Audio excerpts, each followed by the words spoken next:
either been sort of repaired.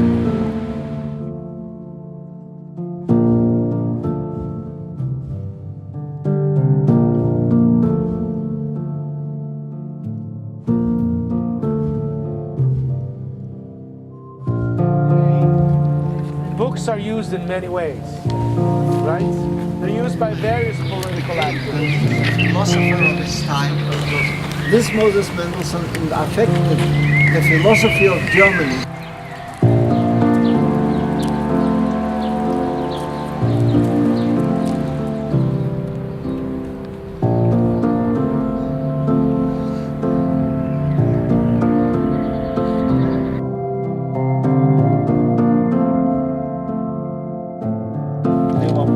Yelling and hurry up, so people had to climb up on their bellies, sort of get in, and other people pushed them in. And we were crowded in the bank, the doors closed, and the train took off. The train ticking along, tuck, tuck, tuck, tuck, tuck, tuck, tuck, tuck. The women all remained standing on the platform. My mother, my aunt, we arrived in Dachau. But the journey of that train, every survivor tells you how awful it was to be in that train. It is a common memory, we all use the same words. It was crowded and it smelled and there were no facilities and there was no water. That's how Jews all over Germany were transported.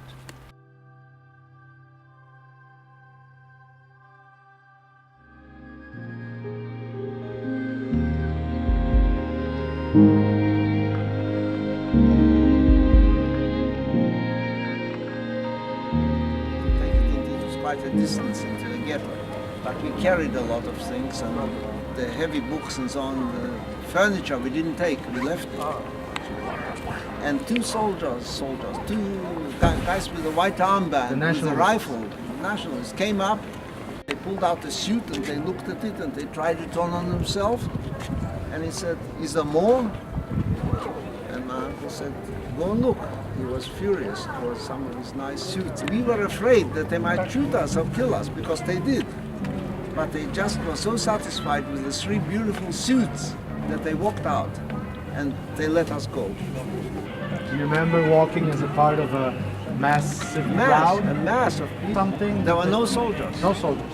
It was only the civilians with the white armbands you had to look out. The Germans hadn't yet taken hold of the city in the first 6 weeks. It's happened before, it's happening now. Purim, Pesach, all the stories of being driven out of Persia, that allowed me to survive in a way, because it gave me strength. That it wasn't just something, why did God pick me, you know? It's our history.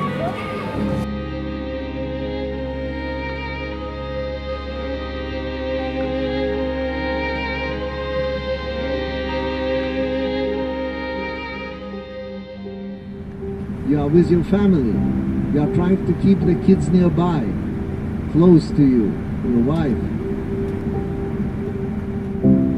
You are separated. Men and women separate. If there are children, they go with the mothers usually, young children. And now you don't know when you will see them again. You go into a barrack with another 200 men, and everybody is saying, looking at each other, what are they going to do with us next? And that is the arrival in a camp.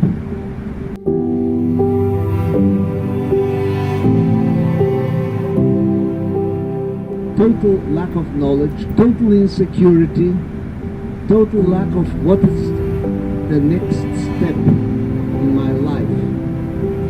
Very rough treatment, suddenly always surprises. Wild-eyed barbers come running in and start shaving your head without words, without speaking. You try to ask them a question. They don't want to answer it. They don't want to tell you. They don't tell you what comes next. Where are we here? We are in a camp, in a concentration camp. That's all they say. And you wonder, what are they hiding? Why do they look so thin? Why are they so miserable looking, so dried out people with wild eyes and thin faces? You don't know You just don't know. I'm marching for Father Pierre-Marie Benoit, And Johanna Voss, three from Rikic, Erica Berger, Miriam Pella and Gina Goldfinger. They were three sisters from Krakow. She was young in her early teens when she was going through the war. He survived Mauthausen for 4 years, and he was there for another 2 years after. She's credited with saving over 100,000 lives. He could have just lived his life, but he didn't. And I just think that's amazing. I am so just moved by how brave she was in that moment, like overcome with so many emotions of fear in that room, and she just acted. He worked to provide asylum and falsify papers for Jews that were being deported. Jewish families, and in doing so risked their lives to save them.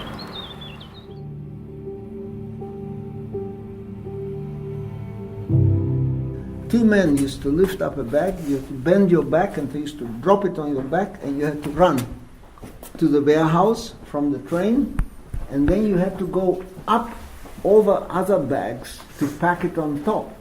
After a day or half a day of unloading a train of cement, you were absolutely dead. Your bones were painful. And remember, very little food, no food. So a normal day was going off to work, 12-hour shift, and then you come march back home. And then you're back in the kitchen, standing in a long line to get you a bit of soup and a slice of bread. And then you go back to the barrack with your little soup and bread to eat it. By the time you get to the barrack, you've eaten the soup because you're hungry. And that was one day in the life of a prisoner. One day, somebody asked me in the presence of my wife. The woman had suffered very much and she felt like she wanted to die. She lost her child. And she asked me, what was it like in the camp? Was there a time when you were prepared to die? And I said, there was a time I would have preferred to have died. And my wife was a bit upset because we have such a good life. I said, there was a time then when I didn't know that I would have a good life. And I was prepared to die. Some of the testimonies describe that there are two kinds of people in the camp, and you can see it in their eyes. Those who've already given up, and they will not be around for very long. But then he said, but there's other people in the camp, and you can tell that they still have the hunger for life. They were fighting. They were fighting, they work, they maintain their sanity, they get up in the morning, they go to bed at night, try to even do some kind of intellectual activity, what's there, what's possible. Even do some resistance. You know, that just for a group of Jews to stand around and pray somewhere in this barrack is a form of resistance, because you were not allowed. Had a German come in, they would have been killed on the spot, or taken out and be killed. They want to show an example to the other prisoners, but what they actually did, they actually created strength within the prisoners that they made watch this hanging. We are all afraid of dying, but in fact we lost the fear of dying in Dachau.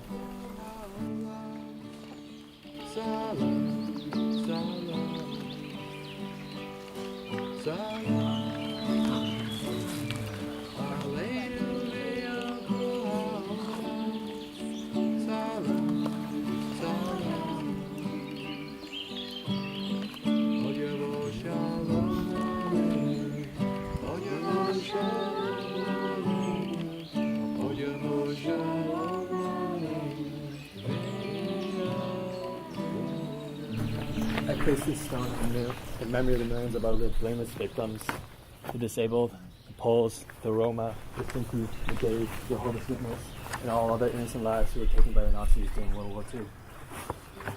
I place this stone in honor of the survivors who began their lives again, created new families, and picked up the pieces of their shattered world after suffering the unspeakable horrors of the Holocaust. I place this stone in honor of those who resisted and those who valiantly fought against the Nazis, and in honor of the Allied forces who ultimately liberated Europe from Nazi tyranny. I place this stone in honor of those of us in this space who have traveled together as a witness of history.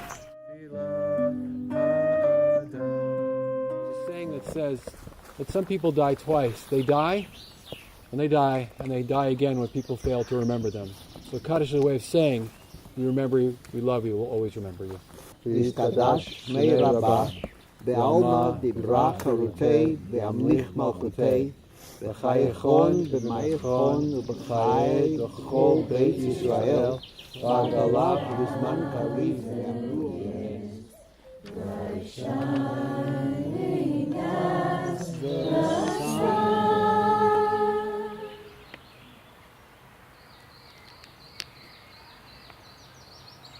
Written, Vienna, August 10th, 1942. My dearest Mukilan, I have now lived here for 4 years, and I have endured everything. I fear, however, that I will soon be deported. This is very hard, and I don't know whether I will survive the deportation. I'm willing to endure anything, just for the price to see you again.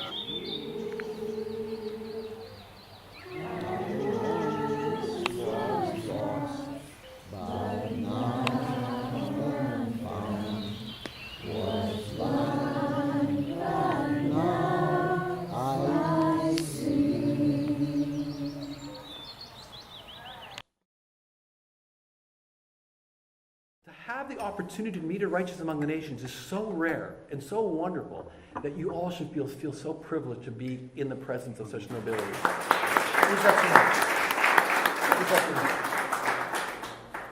Trudno mi nie powiedzieć, że bardzo się cieszę, że mogę się z Państwem zobaczyć tutaj i bardzo mi jest miło, że zostałam zaproszona.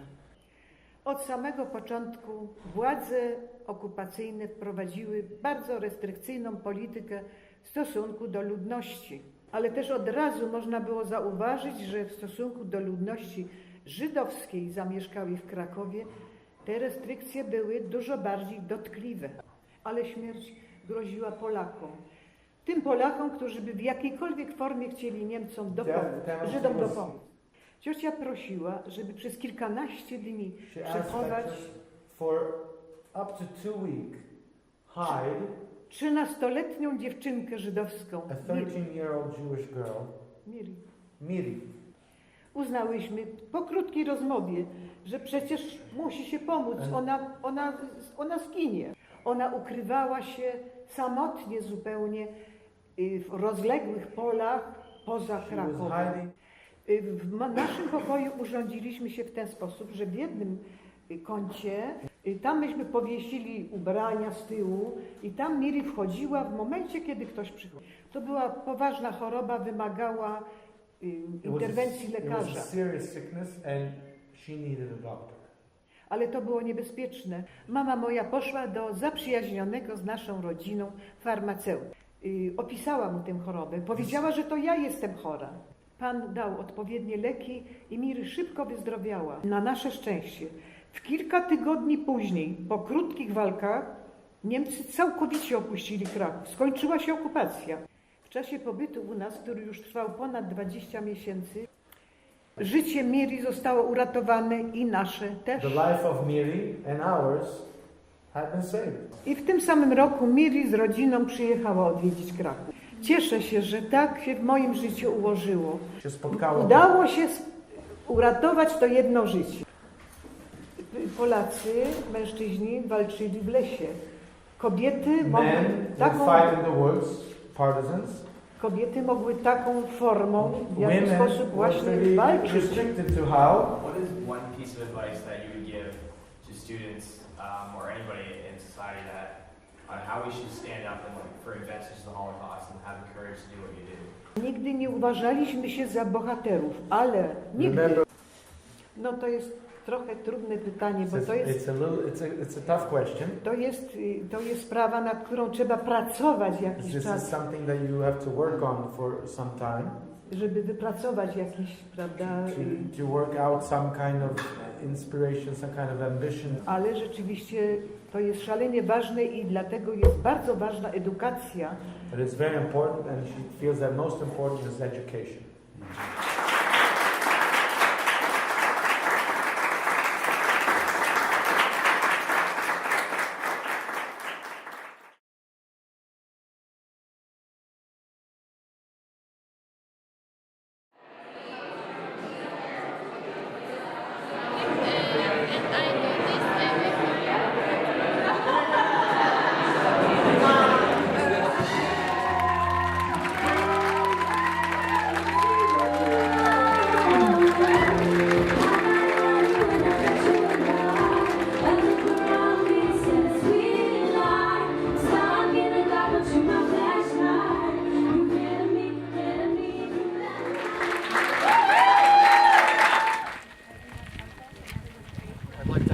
Gotz, a survivor, to explain to us what this site means to him. Yeah, to me, this site is not just a memorial to a place that killed out of 3.3 million Jews of Poland, 900,000. These stones represent the Jews of Poland, the Jews with whom in their death died my language, Yiddish. It represents that rich 3.3 million Jews of Poland who have created over 1,000 years so much here and for the world. To me, this is a summary of the Holocaust, because every stone has the name of a town where Jews lived and worked and created. And it's all gone. And it's all concentrated amongst those rocks that bear names and that don't have names. Because some little Städtelach, some little towns didn't have a name that you remember, or we don't know it, or there is not one survivor left who could remember them. This is a memory, a recognition, an image of the Polish Jewry and everything that they represented. Thank you. Patrz już tak, ja wiem, to jeden krok, by nasz sen trwał za dnia, by nie prysł już ten czar, bo to jak bliska znów dal obcych sobie dwóch ciał tylko raz.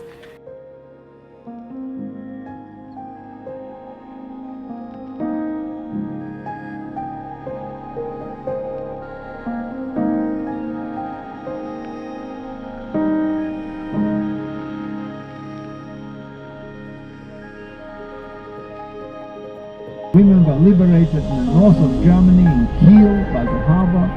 They were in a hospital, and there was my mother and my aunt's name.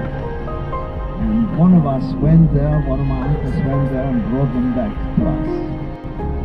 And now I had my mother. Until then, I walked around in a kind of a haze. And that was a wonderful day in my life. That was my mother.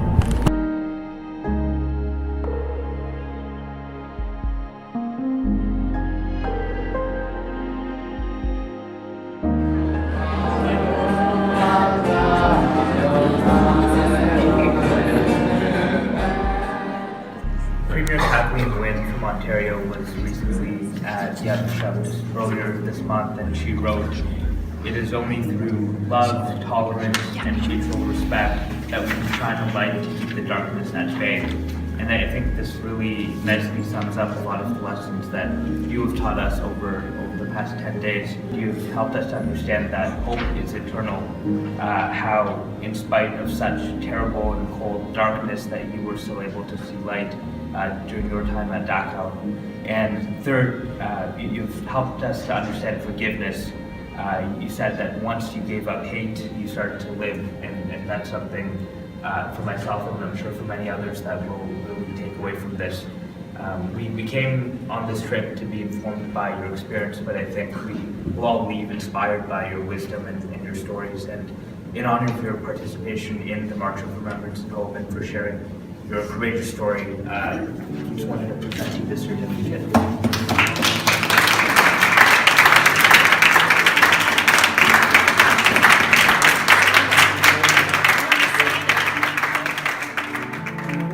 Where did you find courage to return to that familiar place?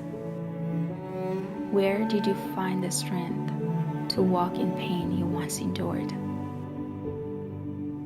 Where did you find the hope in a place where the hope was demolished? Where the ashes now nourishes the soil? Maybe now the hope is found in those willing to listen.